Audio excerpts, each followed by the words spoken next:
Hi, my name is Jake Agatucci. I just wanted to welcome you to English 101. This is the Moodle version of our class that you're looking at, and I'm going to work my way down the center here and talk about how the class is set up. Over here on the left-hand side of the screen, you will see quick links to all the different sections of our class. So basically, each one of these sections here has its own representative section right down in the middle with different assignments and other links connected to it.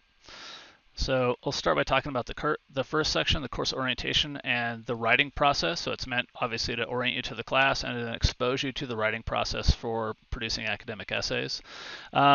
Business-wise, there's a few things to do initially, and that is as soon as possible, download and read the course syllabus, then access and familiarize yourself with our course textbook. And I'll just open up these two sections as an example. When you do open up a section of our class, it usually will say assignment, and I've assigned even things that aren't graded as assignments because what it does is create a due date in our course calendar, which I'll show you here in a minute. So whenever you open up the assignment itself, there'll usually be a reminder up here just reminding you, hey, there's nothing going on relative to submitting for a grade. This is just information.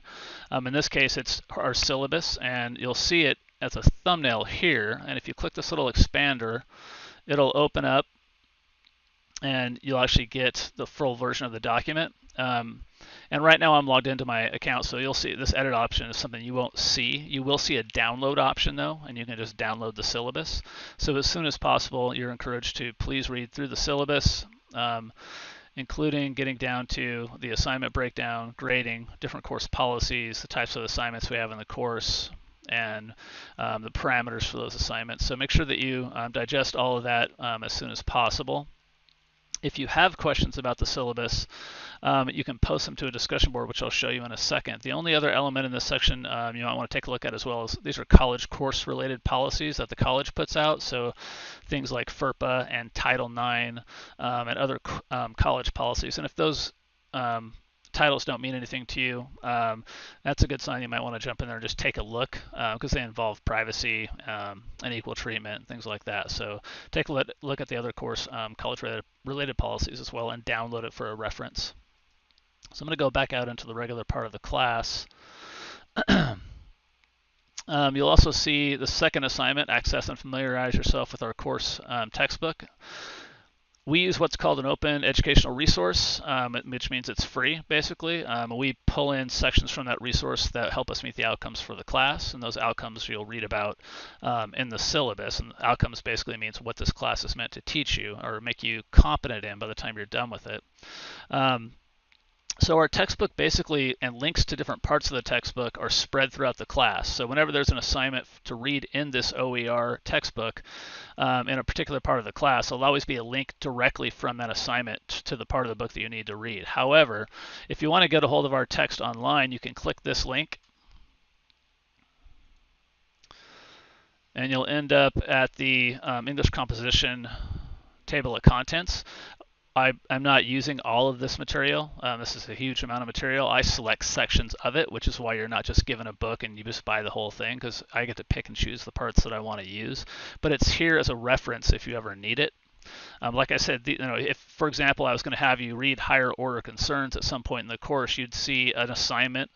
That reading would be assigned, and then a link directly to this part of the class would be provided from that section of the class. So you never really have to go back through our textbooks or online textbooks table of contents. If you want to also get a hold of a PDF version, you can click here and you can download a PDF as well, so you can print the sections of our class that are most relevant. And then if you have any questions about the course syllabus or our textbook or anything else about the class once you take a look at it, you can go into this discussion board here. You can add a new discussion topic. Go ahead and pose your question as a subject and then ask and further elaborate on the nature of your question here. It'll get posted to the discussion board where other students can see it and benefit from you asking questions, and they'll also see my answers to those questions. There's also a census activity. This is due by midnight on August 26th. This is something that Cochise College requires of all instructors. That is, at a certain point early in the course, we have to acknowledge which students are actually actively participating in the course. So, and if you're not actively participating, we basically just check your name off on a list, and then the college drops you from the class, assuming that you don't want to be in it. As long as, and what the census activity is doing is, before the college does that, you are given the opportunity for participating in the class to work your way through these assignments. Click on this link, and then what you're going to do is you're going to submit. This looks different because you're looking at it from the instructor's side, but there'll be a submission option. All I'm asking you to do is type in, I am participating in the class, thank you, or something like that. Hit submit, and I'll see it. And it'll actually help me basically take roll, and that way I don't click your name off when census comes up. And then once you're done with all that business-related stuff, there's a reading assignment here on the writing process. And I'm going to click that real quick as well. You'll see this note here in green. When there is an assignment that is connected to some type of reviewed element, and some of those reviewed elements might be graded and some of them might not, but when you have to do something, right, submit something, or in this case participate in a discussion board, you'll see this green note at the top. It'll refer you to the to-do section below. You check that out here to get instructions, and then you go from there. Okay. Just in contrast to the ones where you absolutely don't have to do anything except for read something or just get information. In this case, once you do this reading for the writing process, you click here, it'll give you instructions for what you need to post in the actual forum. All right, so the rest of the class, once we get down, that's basically week 1 business items and into the second week. And you'll notice each of these assignments don't have a date connected to them out here, but again, when you click on them, if they have this is the only one that tells you the date, and this is because the college requires us to put the due date as part of the assignment overview.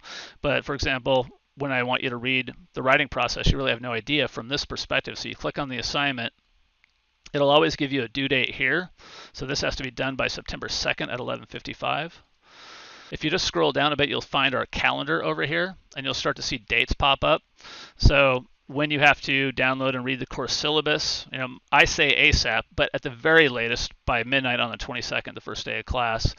By the 24th, access and familiarize yourself with our course textbook. Right? On the 26th, a census activity is due. Okay.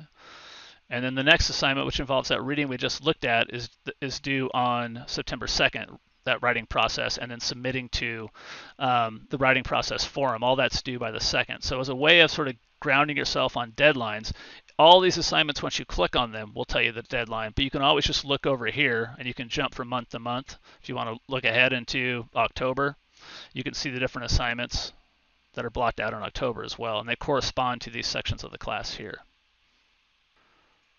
Now, the general design of the course, that is, once you start going into each of these sections, it starts to follow a pretty similar pattern once you actually get into the essay writing section of our class. And that's directly after you do the orientation, starting in about the 3rd week of the course. And you'll always see up here, it'll tell you when the deadlines will occur for all the assignments in this section of the class, this section being the narrative essay section. So between September 3rd and September 23rd, that's when all of this takes place. However, for specific deadlines, of course, you go into the assignment and you check there, or you look at our calendar. Okay, and I'm going to go back to September there. They'll always start with a reading assignment, right? And that's usually connected with our online OER. So I'm going to go into this first one just as an example. So like I said, it'll say read and complete, and it'll give you the different sections of our OER textbook that you need to read. But to access those assignments, you'll always have this link here. So you can just click on it, and it'll take you to the first part of that reading, right? You just then take a look at all the sections that you have to read, and you go from there. And our textbook works basically like any other online module. There's the reading material here, and you just keep working your way through the different sections, right? If there's links, you'll see hyperlinks, etc. This section does have a to-do element connected to it, right? So this to-do element here, which is basically asking you in a word process document to write some answers that you're going to some questions you're going to get at the end of a couple of essays that you'll read in this section of the text. Okay, so there's always a reading assignment to start it, to start the particular section of the class. Then there'll be the assignment description itself, in this case an essay description. So if you click on this, you'll have this basic overview. This is telling you what you need to focus on for your first essay, the narrative essay, which is complemented by the reading that we just talked about in the previous assignment. At a certain point, a draft will be due, right? So you'll take that assignment description, you'll start working on your essay, you'll produce a draft, and you'll submit that draft for peer review. And to do that, you'll be placed in a group of 2 to 3 students, and you'll work in your own group discussion board forum. Those forums will be linked here, right? So there'll be a draft due at a particular date. That is the due date that everybody else in your peer group will use to determine whether or not they need to peer review your essay. So if you submit late, your peer group can choose not to peer review your essay. There'll always be a peer review deadline as well, so the peer reviews have to be completed by a certain date, and usually that's 2 to 3 days prior to the final submission of the essay. So you take the peer review feedback that you get, you take what's useful to you, and then you submit here the final revision of the essay for a grade. And I'll show you what this looks like on the course calendar here as well.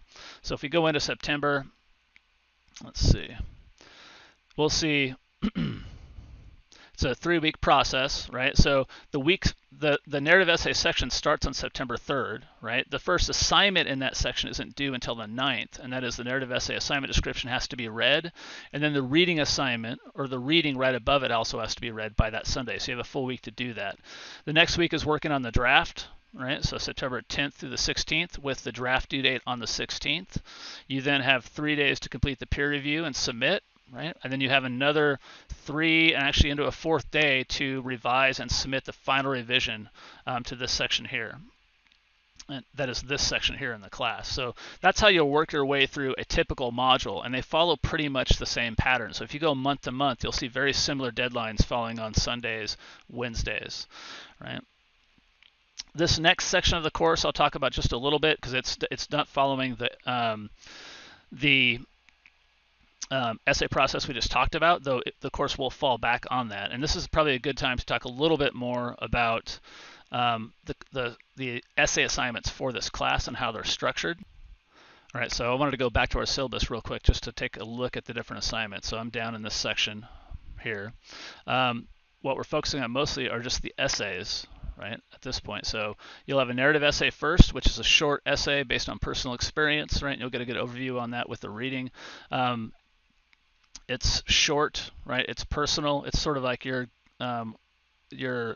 link into the rest of the course. It also gives me a chance to give you a low pressure assignment for the first grade just to assess your overall writing in general and how you develop your ideas, right? So and then we get into the nitty-gritty of the course, and that's these 3 argument essays. Okay, so you have argument essay number 1, again, and you get to choose your topic to argue about, and there are a couple of restrictions there, but you get to choose your topic outside of those restrictions. Argument essay 2, which is basically just another essay, you get to choose a new topic and present your own argument on that topic. And then argument essay number 3, which is basically you get to revise either argument essay 1 or 2, depending on which one you most want to revise and expand. And that'll be, the idea is that what was a 3 to 4 page essay, like these argument essays 1 and 2 are 3 to 4 page essays. Argument 3, though, will take that essay and expand it to 6+ pages. And where at argument essay 1 and 2 only had to cite 1 source, you'll elevate that to citing at least 5 sources. And in that sense, argument essay number 3 is a revision and an expansion of either argument essay 1 or 2. Okay, so that's how that's meant to work. So early on in the course, you're going to have to choose topics and make sure that there are issues connected with that topic about which you can take a position and write an argumentative essay. So if we go back to the class, this short section here, which is only a week instead of 3 weeks like the narrative essay, which follows that 3-week pattern, there'll be a reading assignment here.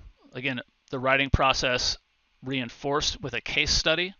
And this is a situation where you won't have to read from our text. There's a couple of soft chalk lessons connected here. So if you click on these links, you'll be taken to a soft chalk lesson and you'll work your way through that lesson, right?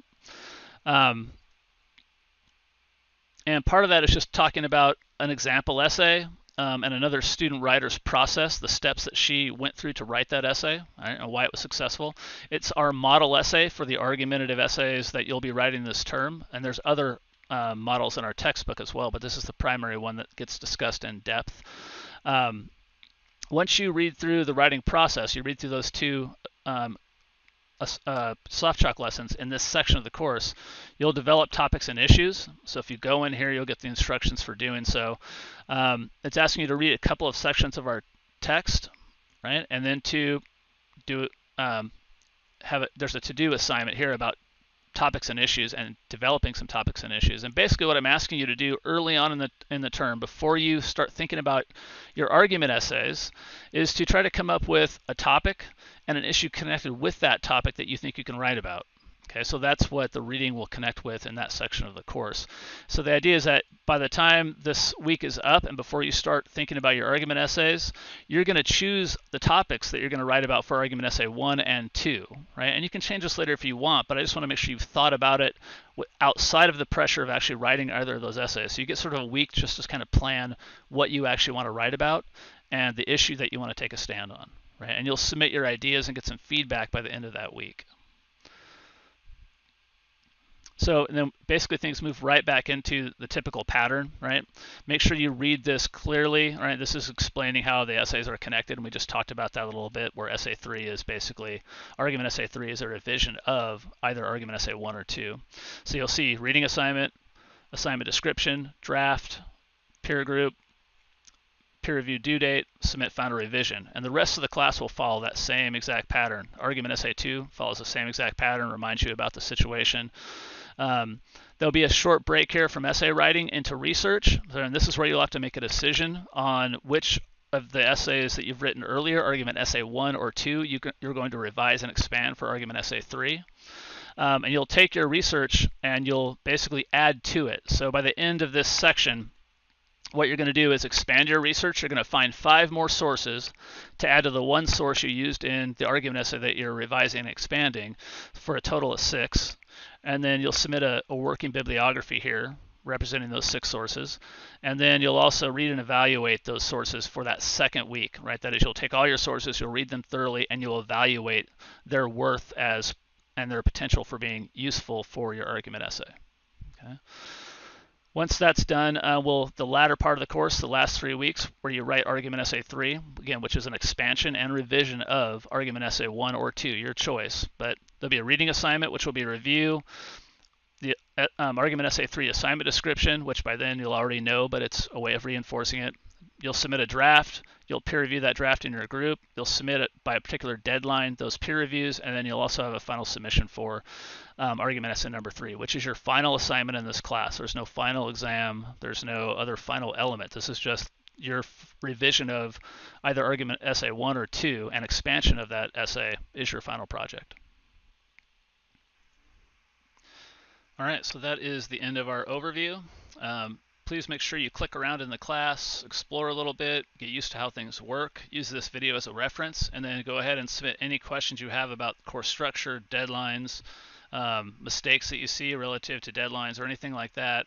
Anything you need. This is a newly designed course on this OER textbook, so if you see those kind of flaws, don't hesitate to let me know, or any other questions about the class, go ahead and post them right here, or actually to this general questions about our class, and I'll get an email saying that you've posted. I'll go in and reply, right? And we'll sort of build an FAQ from there. Again, welcome to class. Looking forward to working with you. Bye.